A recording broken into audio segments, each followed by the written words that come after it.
to my YouTube channel. Ngayon ay pang-apat na araw ng pag-akyat ko ng bukid at pang-apat na araw na rin na pag-harvest ng mani at ito na rin yung finale. Sa wakas matatapos na rin yung pag-harvest ng mani, matatapos na rin yung pagod sa pag-akyat ng bukid. So harvest na tayo, bunot na tayo ng mani.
Okay, dito tayo.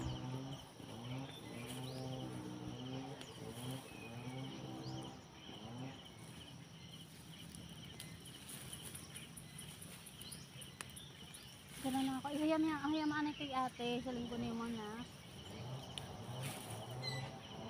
trabahoan yung sa bayay. Ha?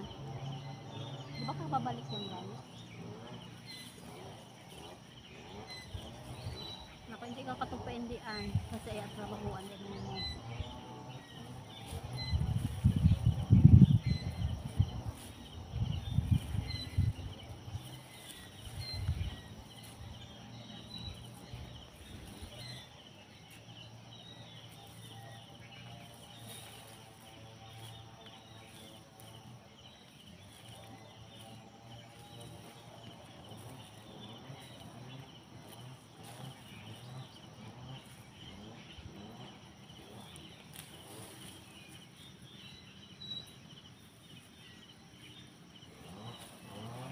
Daming laman, oh.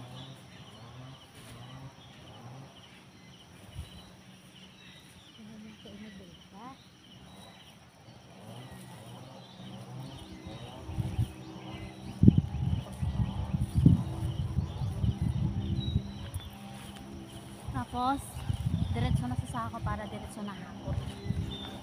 Yan. Aray ko.